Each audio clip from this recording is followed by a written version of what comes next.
And the topic I share no the ya say we part 3 the wrath of God nyankopon bufu no and ye kofa etoso and 9 nti mondo do am share brofo no na di twi na ye de ba nti evangelist nyankopon bufu ofa etoso 9 very well yenda nyankopon ase. That's right. Enra ye koye asore wo kaswa say announcement has say okay one apostle queen na order revival ministry anu wo kaswa. That's right. Onyankopon say ebre nyina nyankopon kasa kire ne ba na aka ti se no Cornelius aka obi oba kire no kwan yi enti na ono no otenka wona de suamu se homeda bi wo. That's right. Na enam program ye so e ma fe obanyam nchemuni tiatie. That's right. Tenra ye ko hwe no owo 2 branches ni nyina dia commerce for my abasa for manesu. Wow. Tenra ye ko na ye ne nyina ko so da minim so obi so tie a wono so pese osi na dwene pi na emum bibi ka kire nse twen kakra mesro Yesu kura ka kire Judas said the oyon yon intem because a brain good na mefa sa akwanya yi enso no na makai enuano mu aka se mom twetwa mo na ase enre nya wo bi no me mensusu ye announcement no e be free as far as bomo afete. Wow. E bai e be free bodum bram ofanko o nyina e bai. That's right. Eti no meche o nyina ba ko mienu bi aye opening Bismarck otu na Samson akon. Okay. Meche o nyina anwumre so mo tie nyame Nyankopon hram. Fine.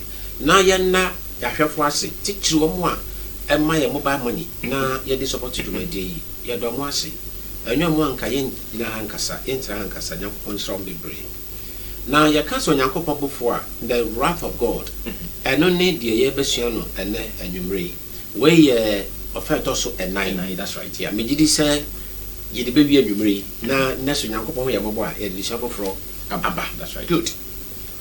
O Nyankopon bofo na essence ya ye ofedi kan mi no mi ensanti me pese me komechi bebre me mo de atwa mo no tofa ye wono ma bi a esisi asase so a Bible share no say yenum eye Onyankopon abufu. That's right. Enti Ezekiel 14:21 Ezekiel actually no etedu na chemodu no ba ko no obo ekom ene krante emwa boni ene esanyade an krante ni gina homa akon akosem ni mojasem. That's right. Eno wemu no osi eka Onyankopon bufu esan ye ohaw musu. That's right. Brafo no kan the place osanso tra no atemu ena ye no edwumadie ni ato no Onyankopon abufu. That's right. Tino se Onyankopon bufu be yi ni ho adia ohunu wo sa nyoma ya ya bobo mu anye no nko Kristo san ebobo ebi ewo Lucas and Paul to no back to back on to edunum so Luke 21:11 and 25. Okay. E won so kan se asase wo so akase e kire Nyankopon bufu Nyankopon ya don a kwase da be ye ba ne sia ye be ye video bi esi enra. Okay. Na metie mu nsem kakra se na esi abode nyasanpefo no enya answer de ba. Near omo kind of volcanic eruption esi ewo epoase me pia bonten. Wow. BBC aka CNN ka Jazeera aka na ehun video ho video yenya enra no a yenya video no na ja epie free asase yem eba no se dia kwa pie wo epu yem wankasa na epia bonten no mo se ekosoro 20 kilometers which will be about 12 miles every pono so eko wiem oja ne ti kosoro sa ansa na baba bonten na maye din eni me sisi wiase o maye din ye ti ono. Okay. Onfo mo kire mumra yesu eba ye dia dance ye beba. That's right. Good. Enti no ye ka so Nyankopon bufu a Kristo kan sa asase so akase o kan kom o kan yarwa pestilences and o kan ehudie fearful sights any senchana akase great signs na nyena no beba ewo Onyankopon bufu biri and o to aso no o se ebi be firi owie no o same ni nsoma mu na ebema awyenhia so aba amanamam. That's right. Amanamam betobra eno kan se epo enso beta ne hye esa epo na so oche a ewunti. That's right. That's Luke chapter 21 verse 25. Very good. Wo mu nyina aye Onyankopon abufu. That's right. na awiase ato ne din ɔmo fɛ ne climate change yɛ ne ɔmo ntwe ɔmo ka borɔfo yɛn nso yɛ ka yɛ borɔfo saa na yɛkyerɛ mo sɛ wohwɛ nyankopɔn bufuo a ɛba yɛ bra Israel honam mu ɛbɛfiri Misraim honam mu na akɔ Canaan asase yɛ honam mu literal Israel ɛpie literal Egypt na ɔmo kɔ literal Canaan wohwɛ a esi wɔn kɔmhyɛ bi akyi nyankopɔn ma Abraham mfie 400 ɛwɔ Genesis 16 verse 15. That's right. Saa nso na no saa mfie 400 ɛso yɛ no nyankopɔn saa ne bufuo mu ɛna ɛkɔ bae sɛ yɛkunkum Misraimfoɔ makan ɛmmɔ ne nipa ɛma Israelfoɔ gyina no so ɛdi twam afahyɛ no wɔn de pie firi Misraim. Saa nso na aboba na apan foforɔ twerɛ no mu a nkɔmhyɛ tintintin bi wɔ Daniel atwerɛ no tire wɔtwe kyɛm du 9 Daniel 8:14 ewie in the year 1844 saa na mfie mpinu ahasa nti wubu akonta no a ɛba bewie 1844. That's right. Good. Saa bra ne ewura apafoforo abakɔsɛm mu enti sɛ yɛdu saa afi no 1844 no onyankopɔn bofuo no ɛbɛhyɛ aseɛ enti no Bible sua mu no every 1844 ɛba no ɛsɛ saa ɛkɔm asaso so akɛseɛ nkrantɛ nsɛnkyerɛnne ɛbɛsi owiem poso no ɛsɛ afei ɛkristofo yɛdi akyiri ne yehu nienti a ɛtwa sɛ ɛba ne sɛ saa nkɔmhyɛ ne kyerɛ sɛ saa nkɔmhyɛ nadodoɔ no kɔ awie a ɛnyankopɔn atemmuo bɛhyɛ aseɛ wow ɛnyankopɔn atemmuo no so no ɛbɛhyɛ ase a na ɛne Genesis atwerɛ no baabi a nyankopɔn ka sɛ me honhom ɛni nipa Genesis chapter 6 verse 3 nipa mu nkosi da enti atemmuo brɛ mu no onyankopɔn honhom atwe ne ho mfiri asase so meka ne saa na mepa akyerɛ mo sɛ onyankopɔn adom ne mo brohu a ɔde bɔ nipa ho ban no ɛso bɛte nkakra ɛso tie no na onyankopɔn bofuo no ɛpie ba wow enti no saa brɛ ne bɛnya onyankopɔn bofuo ɛne adom a ɛdi afra. That's right. Enkosi saa brɛ no enkosi yes ɛfiri saa brɛ ne ba no ɛne ɛbɛnya no saa okay nyankopɔn atemmuo nyankopɔn bofuo ɛne ne mo brohu a ɛdi afra ɛhwie gu nipa so enti no wabrɛ so no ebufo no bɛhyɛ sɛ no kan sa sɛ ɔma ne honhom anipa ntina da ɛno yɛ 120 years but ɛso yɛ no na ɔka Genesis 6:13 sɛ honam nyinaa wie yɛ den aba manim ɛhɔ de ebufo ne ba ngobrohu nka ho oh okay enti na ɔma osio tɔ yɛ ɛnaduanan ɛtɔ yɛ zo nso no anso ha o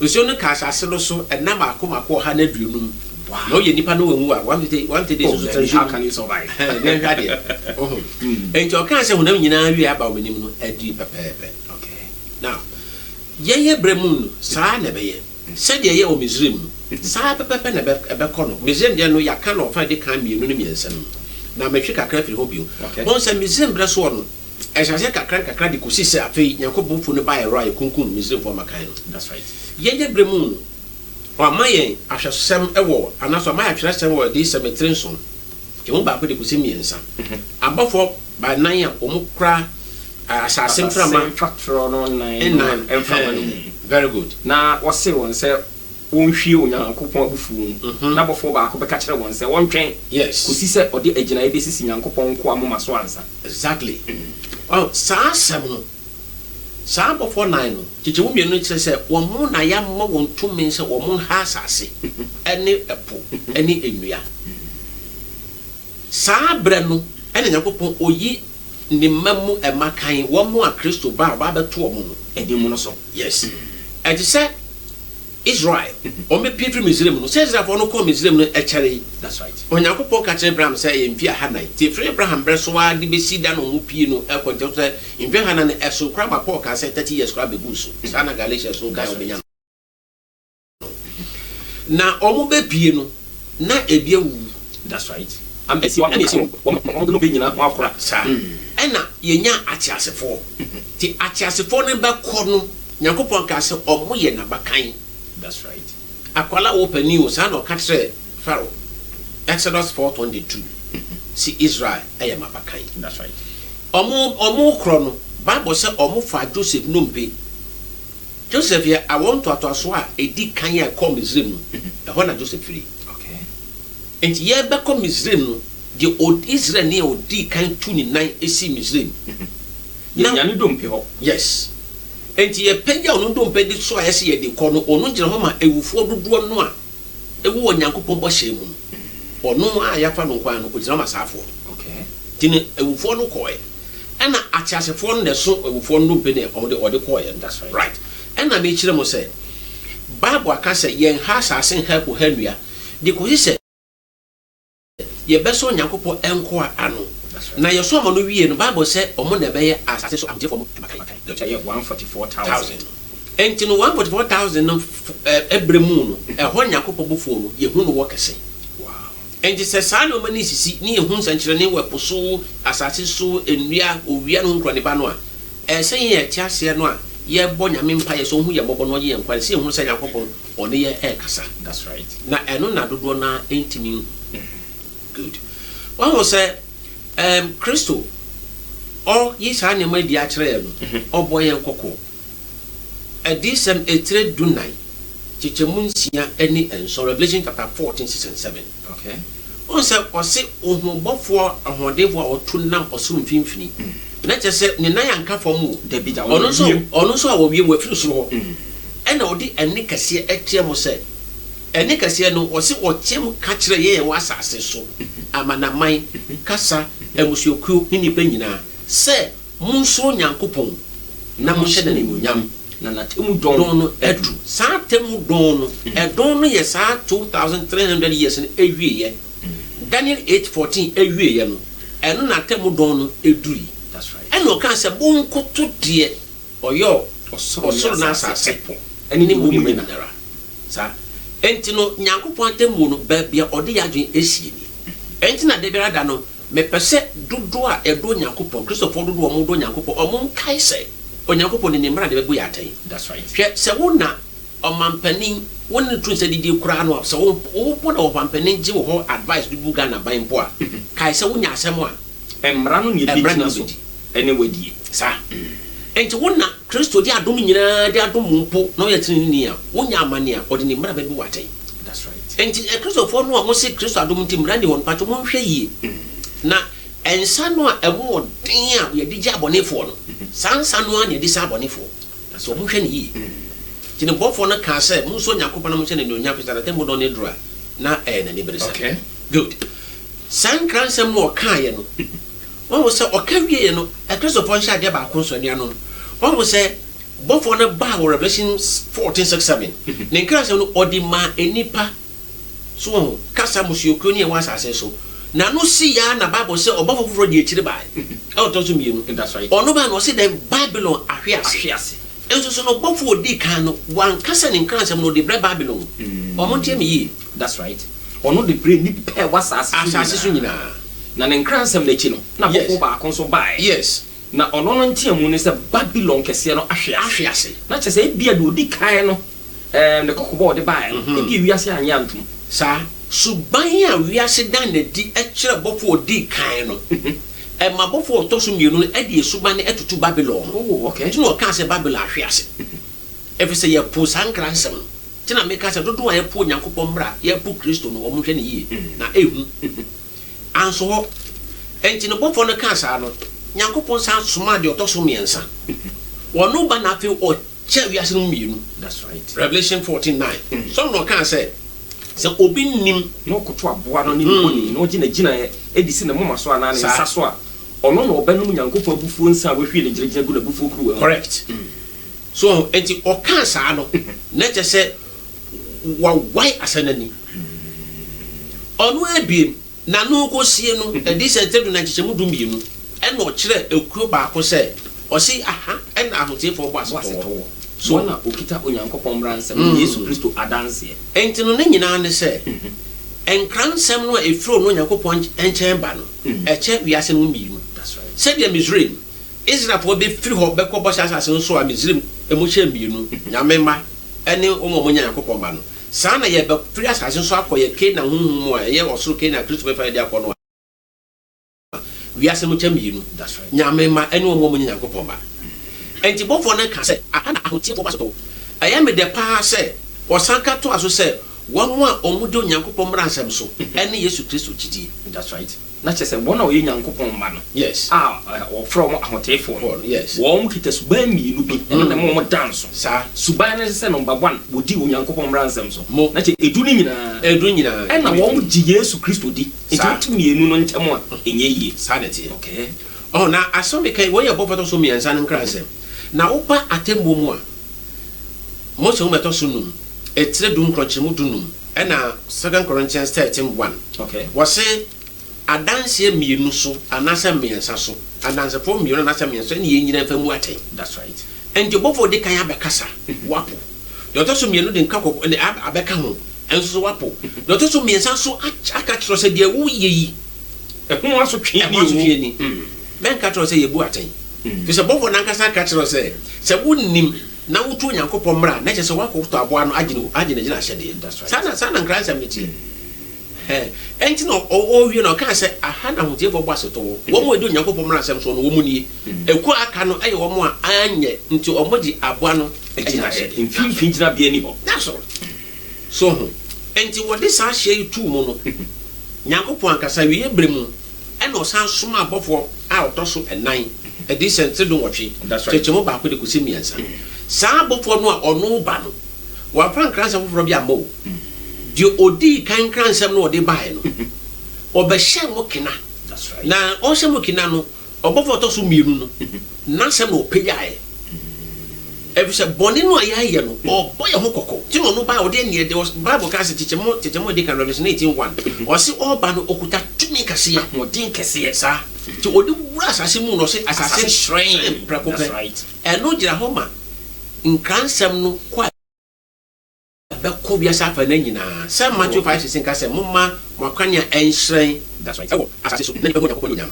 fine enti ɔka sɛ nani onyam nti asase so hyerɛn ya na yɛ asɛmpa no kɔ a bɛkɔ wiase afa na nyinara na ɛde tumi na bɛkɔ saa tumi ne ɛde kɔ no ɛmo kasa no ɛna ɔka sɛ Babylon ahwe ase enti awie brɛ mu no wiase mu bɛkyɛ mmienu no yɛbɛbɔ wiase no kɔkɔ aka kyerɛ mo sɛ deɛ ɔmo yɛ no ɛyɛ Babylon suban enti no Babylon suban so deɛ ɛyɛ suban saa Babylon suban no ɛyɛ ɔsom ahodoɔ yɛde di afra owiasom abosonsom nsuo som kyɛ sɛ yɛaka ne nyinaa fra ɛyɛ Babylon anything goes bibia bi ɛkɔ bi enti no ɔka sɛ abɛyɛ ahommɔne nyinaa atenaeɛ ɛna wɔn atɛyɛ saa ne teɛ nti ɔka sɛ ahommɔne nyinaa kyɛ sɛ ɔsom ahodoɔ a ɛturo Nyankopɔn yɛ ahommɔne simple way me ne dɔ ho me pam kyɛ wɔ nokura yɛ baako pɛ sɛ mu da ho ma me kɔ na menka nkyerɛ ɔsom a ɛmfiri Kristo no na ɛfiri ɔbɔnsam that's right me pam kyɛ ɛɛden so gye tum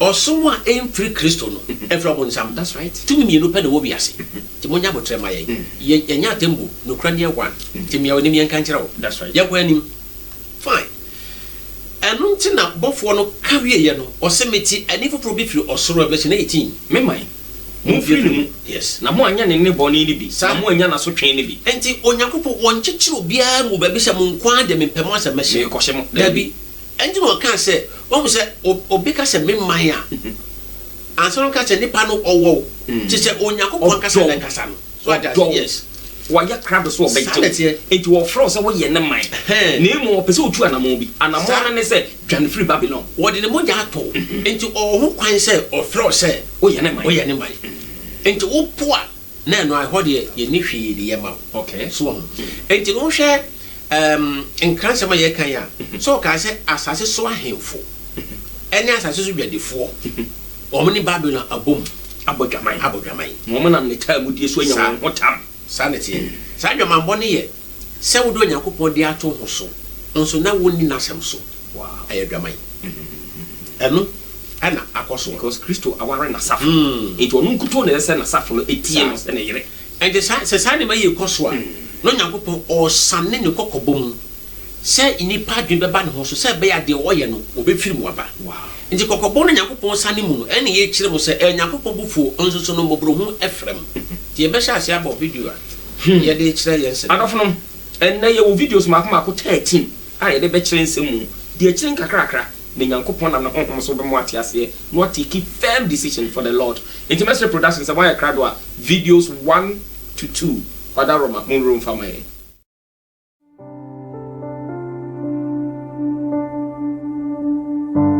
Take a breath. Half of the oxygen on Earth comes from the trees, the other half from the ocean. It is necessary to the survival of all life on our planet. But today, the ocean is losing oxygen, and we should be worried.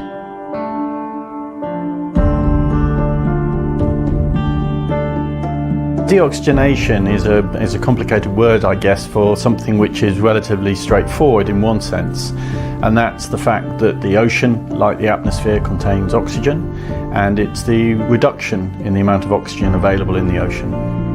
In both coastal areas and the open ocean, the disappearance of oxygen leads to dead zones, where life can't survive. This phenomenon is the consequence of various human activities, and also climate change. Nutrient inputs from human activities, things like nitrogen and phosphorus coming from fertilizers, from farmland, coming from sewage, fossil fuel combustion in power plants and automobiles, fertilize the water and grow phytoplankton. And as we get all this additional biomass, all these plants and animals growing, and they die, microbes then decompose them and use up oxygen in the process. There are physical conditions that are also important. Climate change is increasing the temperature of the water column becomes stratified, and that keeps oxygen from the atmosphere from mixing into the water and replenishing oxygen as Sweden's idyllic Baltic coast. A chilly spring has held back the tide of domestic tourists expected to hit these beaches due to foreign travel restrictions. But it's not such a pretty picture under the water. Rising global temperatures and the impact of fertilizer and sewage have caused huge areas with no or very little oxygen, known as dead zones. The Baltic Sea is the largest human-induced dead zone in the world. It is somewhere around 70,000 square kilometers, and it can increase global warming at a rapid rate. The Baltic zone may be the biggest, but the problem is worldwide, increasing by millions of square kilometers in the past half-century. These so-called dead zones are either in small pockets along the coast where they lose or gain oxygen according to the seasons, or they're far out to sea where they can be pretty much permanent, cover vast distances, and they get worse the deeper you go. Seas like the Baltic have been a buffer against climate change, absorbing excess heat and carbon dioxide. But tests have shown that as surface water heats up, oxygen from the atmosphere can no longer get through, creating the dead layer beneath. So sea floors that should be full of vegetation and life are empty. It's one of the reasons cited in cases where thousands of dead fish have been washed up on beaches. Solutions have been tested in the Baltic, such as a wave-powered device to pump. Evangelist or how about you at the actually? Yes. Onyankopon bufo no a yedi ma abofo nson e disentire don nchemo baako. Odun chemo miensa no a o so obofo to so mienu no. Ono se ebre so na so hwie Nyankopon bufo gu asase so a. Se epo no ayete se de wowo no moja, ewufu moja that's yes. Revelation 16:3. So and the second angel poured out his vial upon the sea, and it became as the blood of a dead man. And every living soul died in the sea. Okay. And no video a yedi kan eyi sese yi e kan wasem otunographodin deoxygenation. Okay. Yes, ohumi a mankwa no san efri eponum. That's right. My video to so menu Aljazeera ne boy. One say about 70,000 square kilometers. Wow. Efuni fa baby no. Eho no ewu. Abetane Dead Sea. Just say abodi no beti asa wanyankwa. Very well. Now we share video kan wa. Omode world map number no. Ba bia epo nyina no. So bi ono mai omode kokon bi sisi. Ghana yes Ghana kokon mu bi. Yes. Epo da Ghana hia so no. Nifa bi no emframa nim ebema emo anyankwa. Enti abo bi akopie ho a obewu. Sa enti ese mo no dwane firi ho. That's right. Sa Bible say Nyankopon bufu no se ebeba se ne be hyase e wo so kakra we ye kakra bi enti mo say ye duro be no say ye yin nam bebiri ya ewu abeto epona no wan de gungu wo obi ka say akohwe ase de gum Ghana de ndi o can say the fish were traumatized mo say ya baby akoka enti eno ya video edikan and the toso mienu okay yen sam anya no nko yen sam bo de toso okay yen bo de production video 3 to 5 and also madaro mamu room for MIA. We move on now to the devastation in the West. The Dixie Fire in Northern California raging right into the record books. The state's third largest wildfire in history now, with little signs of slowing down. Several people are missing. Heartbreaking images out of the gold rush era town of Greenville. Dozens of homes and businesses now gone. ABC's Zareen Shah reporting tonight from the fire lines. Tonight, the largest wildfire in the nation continues to torch communities across California. The Dixie Fire rapidly exploding across 4 counties, burning nearly 450,000 acres, overwhelming firefighters. The containment level dropping overnight to just 21%. Authorities say 4 firefighters injured fighting the blaze, 1 recovering in the hospital.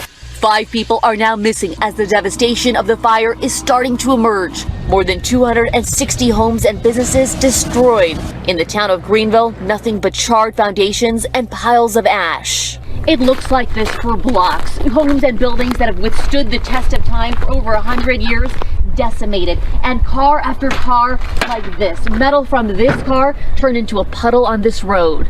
We went to the nearby town of Quincy, where residents have been evacuated, and met Teresa Hatch, who says she doesn't know where she and her family will go. How are you supposed to start over? Where do you even begin to start over? Look at all these people that are misplaced now. Where are they going to go?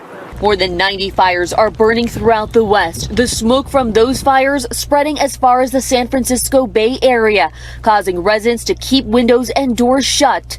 Even in Las Vegas, where the world-famous Strip is now hidden behind a smoky fog. Extreme heat and historic drought are now contributing to what is becoming the worst fire season in California. State of emergency in Colorado, with thousands of people fleeing their homes as 2 fast-growing wildfires fueled by hurricane-force winds destroyed hundreds of homes. More than 17,000 people are still without power across the state. CNN's Lucy Kavanaugh live in Denver with more. Lucy? John, this has been absolutely catastrophic and devastating for Colorado. This is already being described as the most destructive wildfire in Colorado history, with more than 500 homes burned. The expectation, unfortunately, is as day breaks, those numbers may rise. 2 wind-fueled wildfires sweeping through parts of Boulder County, Colorado on Thursday. This fire is frankly a force of nature. Gusts of 100, 110 miles an hour can and have moved this fire down a football field in a matter of seconds, prompting the governor to declare a state of emergency, forcing tens of thousands of people to evacuate. When I was trying to load up my car, you could hear cars going through, like police cars, fire trucks, something like that, going through the neighborhood on a bullhorn telling everyone to evacuate. I grew up in Louisiana. I've seen hurricanes, nothing like this. Dry air, drought conditions, and hurricane-like winds from 80 to 100 miles per hour, with gusts reported up to 115 miles per hour, fed the quickly spreading wildfires, unusual for this time of year in Colorado. This has been very uncharacteristic for December. We've been talking about, everybody's been talking about just the crazy weather, the lack of snow and lack of moisture. Unfortunately, this is one of the results that you see from this, the dry conditions. Oh my God. Oh my God. Videos posted to social media show horrifying scenes. In Superior, customers flee a windy Costco parking lot, heavy smoke making visibility difficult. And inside a Chuck E. Hello and welcome. Dozens of people in the Vancouver area of Western Canada have died in an unprecedented heat wave. Police say they've responded to almost 70 sudden deaths since Monday. Most of those who died were elderly. It has been extremely hot, temperatures very challenging. A new all-time record of 49.5 degrees Celsius, that's just over 121 Fahrenheit, was set on Tuesday. In the US as well, it's been hot in the Pacific Northwest, dangerous heat levels there. This is Portland, Oregon at 46.1 Celsius and more than 42 Celsius in Seattle as well. We're going to take you live to Seattle in a few moments. We'll also be asking how much climate change is contributing to the heat. First though, this report from Tim Muffet. In sweltering temperatures, help for the homeless in Edmonton, Alberta. I don't know your sign MMO Kwaba Bio, Safin or join the program now, and then they discuss home based TV, a DM program is so in and say, and Sana Yesu Christo Babano, or try and say a name big kind SEC. Now, actually, I didn't see so set on Amquema Oba.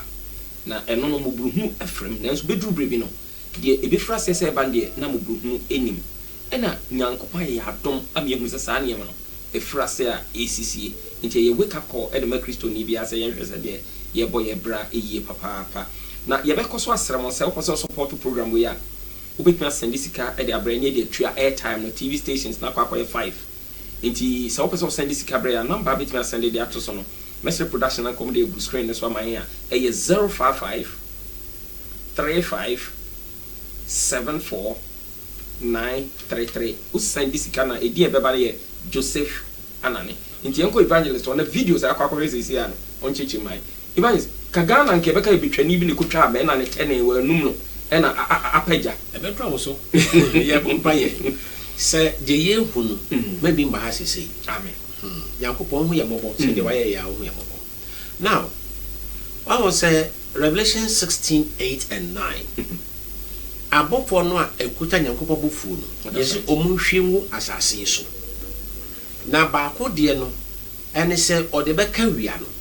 Now, Obemo Yana ahoɔden sɛ ɛnhye nipa ɛwɔ asase so na ɛhye wɔn nso so a si ɛbɛsakya yɛ adwene no na afei ɔmo bɔ Nyankopɔn sopo ne yɛ kɛbɔ sɛ mɛtio Nyankopɔn yɛmmisa yɛ ho sɛ yɛkye sɛ yɛntwa yɛ ninhwɛ akyiri kakra bɛyɛ mfie wɔ ha a atwa mu saa bere na owia teme bɔ ma akwaya na dan hyehyɛ sɛ de yɛhu yɛmmisa yɛ posa na ɛgya yes na kwaya hye na dan hye yɛmmisa yɛ sɛ yɛnti bi mpani nsɛm da sɛ simple a etimi ato ata so saa da sɛ ɛnɛ sɛ de ɛsi yɛ ɛnɛ no ɔmo fɛ no the new normal sɛ ade foforɔ a ne yɛ abɛtena saa no ɛdin a ɔmo de ama ne bi enti ɔbɔfo a ɔhwɛ wia no so sɛ abɔdeɛ mu nyansapɛfoɔ scientists ɔmo so de aba sɛ yɛ nipa no yɛnsa no nnwuma no ɛna akɔka wia no ɛma wia no ɛbɔ saa Bible so say yɛwɔ ɔbɔfo a ɔhwɛ wia no so that's right na Nyankopɔn bɔfoɔ no ɛbɛhwie a saa bɔfo no bɛka wia no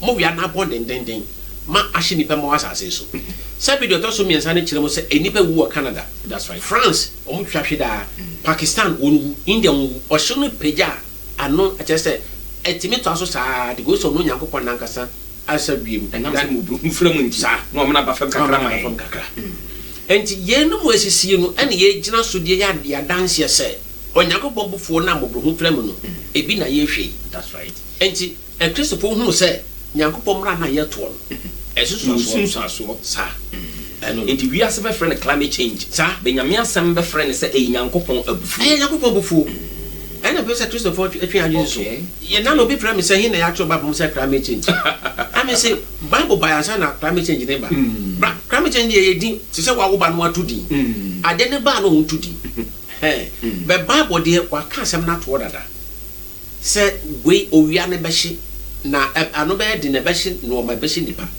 ana de ne sɛ ne ato din climate change ne ne kyesa afɛ na de no ɛwɔ hɔ dada ɛwɔ hyɛ no ɔmo hyɛ no so ma yɛ yɛ video na kan to aso production videos 6 to 9 and also madaro mamonsa ro MIA.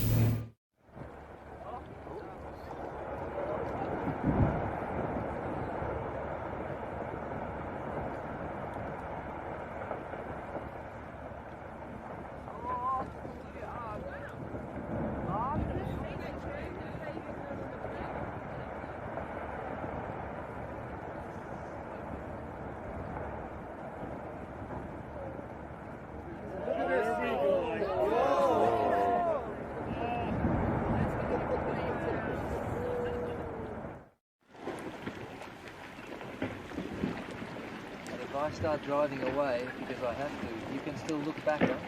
Okay,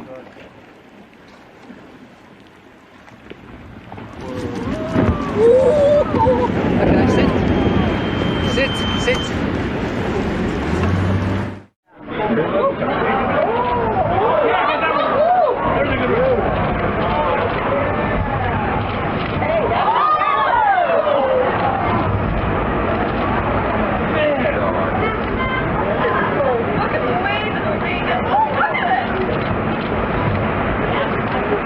This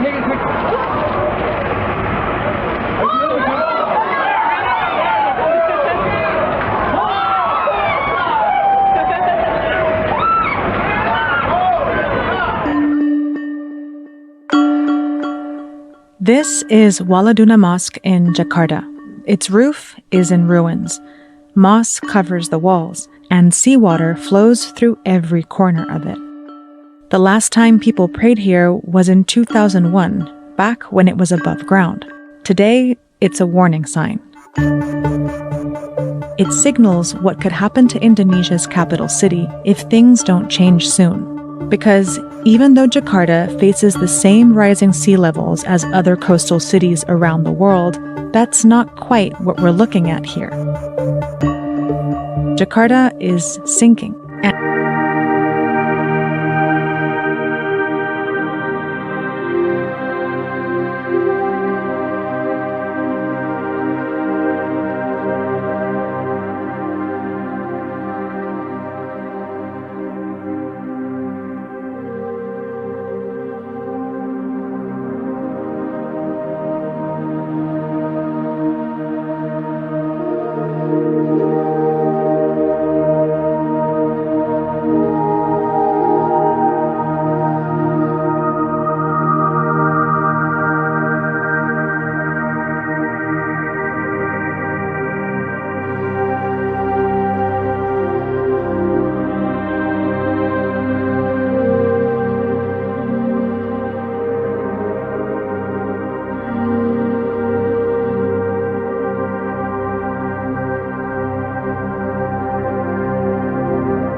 Sign Emma Mwakwa view. Evangelist.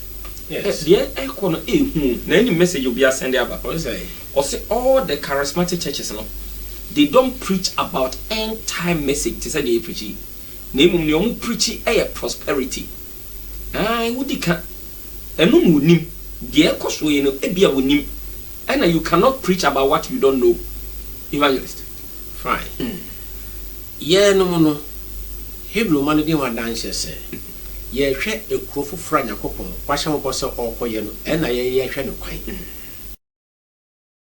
de ne chichirefo ne yefo ne awurade no sa e na ye hwe no kwan eni se obeba eno ma besisi e na ye di wadanse enti ye ka kiro mo hwe nyina ne se as watchmen of Zion. Yes, ye hwe chichichichichi de ma no ya bokoko na omo hwe senia video di kan on se glaciers anase meka te sokotwia na edwure gwepum ye mbisa ho biu se yenko bisa na nanom se omo ba wiase no omo hu saa de ne se AC saa pen ana esokotwia na nkopon de tintin kwase ai si se dia apeja apetafoni na edwure egwepum gwepum sa na ama ananema pomso no so ayiri say you can look 2125 sa epono beji na betra ne hie. That's right. Sa epono na so cha ehuru no nchire mu ni pa bibo sa enti no obokro ba ko din bi de to so mi no o si Jakarta e Indonesia na nya honko me mpese me ka Ghana ha de because Ghana ha de offer card group from Mantem fa second fan cry epono adwiri adan bebiri egu Grefe Jamestown voter region Ketu Adaklu yes Ketu Ada o mu nyina be dia dance kakra sa enti no wo hwa epono eyeden na afi no etu sa nipa yi efiri bebia mo we enkom sha kire se ebeba epo betra ne hie na no Nyankopon bofuo ni bia sa tina Kristo kan se epo na so che be hu ntia ba sa no se ehun ebeka nipa ba ne hu aboyen yes enti wo hwe video to so miensa no a eno no omaye world map we are seeing in photo. That's right. And no hwe mo na baby ye blue nyina che se epo e yiri fa ho enti video to so na ne kyire mu wo mo kyire mo se de owia na ebo na sokotwa nane egwapu mu na epu eyire etra ne hye no se de sa ho de ne betwa so de a aka ye empie adoson wo 78 years ni edu de akata wiase wow and then video e to so na ye no na wenu mu no ba ne kakra na ye wo gidie se enru ho na Kristo aba papa yes nyema esisi no enru ho na Kristo aba ti ye no ye Nyankopɔn bufu a adom ne mbobro ho efrem sa ti na egusore ekoso yes ye ba video dey tin so to even we ma mi bisa question na no obi bisa an se Nyankopɔn ka kire Noah ana okantam se onfa nsuo ense wiase bio na fe adenti na pui water na hye na obekata wiase so na kire Nyankopɔn de okan no wasesa na dwena na Nyankopɔn sesa na dwen Noah breso no enye po ena ise wiase mo osuo no tofre so asase yem so papai ti ne efreso frefom fi say Nyankopɔn asem osimema osuo ato I will cause it to rain okay say mema osuo ato that's right where do you see epo ne be ma ensankyerene tinye say epo na ebe say asase da bi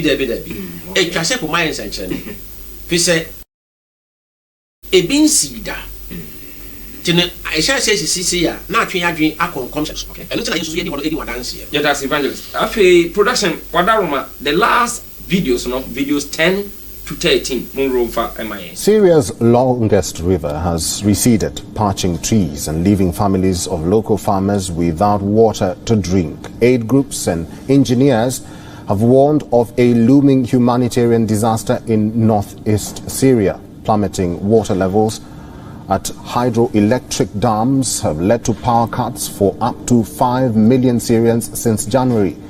This comes in the middle of a pandemic and economic crisis. The Euphrates runs for almost 2,800 kilometers across Turkey, Syria and Iraq. It irrigates swathes of land in Syria and runs through 3 hydroelectric dams that provide power and drinking water to millions. However, over the past 8 months, the river has contracted and increasing the risk of dam turbines grinding to a halt. Experts say that there is an alarming drop in water levels, which has not been witnessed since the dam's completion in 1999. Since January, the water level has plummeted by 5 meters. It hovers just dozens of centimeters above the so-called dead level. Experts say that power generation has already fallen by 70% since last year across northeast Syria. 2 out of 3 of all portable water stations along the river are pumping less. City. The Euphrates has been the cradle of civilization in West Asia. The river has been the lifeline for millions in Iraq and Syria for thousands of years. But now it has sunk to a historic low, sparking the region's worst water crisis in years. Our next report tells you more. The mighty Euphrates River used to near Khaled Al-Hamis's farm. But now the river is only visible from a distance. The crops have been destroyed due to the lack of irrigation. Even worse, the farmer's family has been left without drinking water.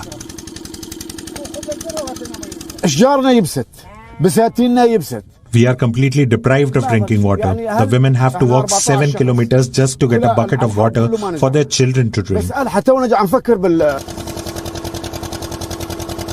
Al-Hamis is among millions of Syrians who depend on West Asia's longest river, Euphrates. Water levels in the river have hit record lows. Neighboring Iraq has also been affected. Both Iraq and Syria have been dry countries. Despite this, the current drought is unprecedented. Rainfall has declined by 70%. Euphrates was the longest river of Western Asia, but now a large portion of the Middle East lost freshwater reserves rapidly during the past decade. New data revealed an arid region of Tigris-Euphrates basin has become drier due to human consumption of water for drinking and agriculture. The research team observed the Tigris and Euphrates river basins, including parts of Turkey, Syria, Iraq and Iran, and found that 144 cubic kilometers or around 117 million acre-feet of fresh water was lost from 2004 to 2010, the roughly equivalent to the volume of the Dead Sea. About 60% of the loss was attributed to the pumping of groundwater from underground reservoirs. When a drought shrinks the available surface water supply, irrigators and others turn to groundwater. According to Jay Famiglietti, an alarming rate of decrease in total water storage in the Tigris and Euphrates river basins, which currently have the second fastest rate of groundwater storage loss on Earth, after India. The rate was especially striking after the 2007 drought. Meanwhile, demand for freshwater continues to rise, and the region does not coordinate its water management because of different interpretations of international laws. The drying up of the Euphrates River have revealed ancient archaeological sites. Now to a dire warning about climate change. According to a new report, experts say that we have until 2030 to avoid catastrophe. It also says if unprecedented changes are not made and made soon, there will be irreversible damage to the planet. The report focuses on what could happen if global temperatures rise by more than 1.5 degrees Celsius or 2.7 degrees Fahrenheit. It would likely mean more erratic weather, dangerous heat waves, rising sea levels, and dying coral reefs. CNN meteorologist Ivan Cabrera is in the International Weather Center following this story. And Ivan, what more can you tell us about this very dire warning? Yeah, so 2030, I mean, we're talking about 12 years at this point here, getting very close. And of course, all the while, I mean, we've already seen climate change take its toll on the planet. So yes, another climate report and more bad news. This one, of course, from the Intergovernmental Panel on Climate Change. And I want to... Emmanuel Usu Air Force will say, good evening, evangelist. Thank you very much for enlightening us. I'm watching the program with my elder, Mr. Defo Minuswabodini and Mr. JK.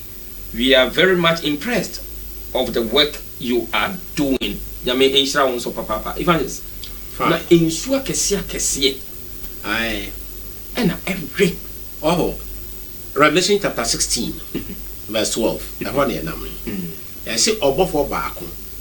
Onu hwe onyankopon bufo kruwa no ego se bonten Euphrates so mo na awe sansuo no ebra Mose o mayen ade bo hu abakosem no. That's right. Ye bo sansuo ni din ewo Mose o ma di kan Genesis enya sa din ewo edition Revelation ade bo ahase sansuo no ewo ho sanso na ye bekwa wi yesu sansuo no se den ni dia se pi e se ka be chira Christopher. That's right. Now what se sansuo no wi a ebe bie kwan ema okonkese a ebesi Kristo ne nachefo ene omunsam ne nachefo ntem no sansuo no wi a ena santokwa no eba ebe makwan amasa okon no aba if can the battle of Armageddon. Wow. Na eno no menka ho asem say. That's right. If next week ikon.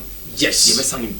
Na ahwefo ensha ase ani akire Revelation chapter 16 verse 12, 13, 14. Na 15 no ki bi wo ho. Mabie so. Omo ko hwehwe sa ki no. Oho ki na ne make obeti ase. That's right. Ye mo so say. Ode ne yentena. Na ye behu de wo. Nyame nhira mu nyina ye. Even say that's be bring nyame nhira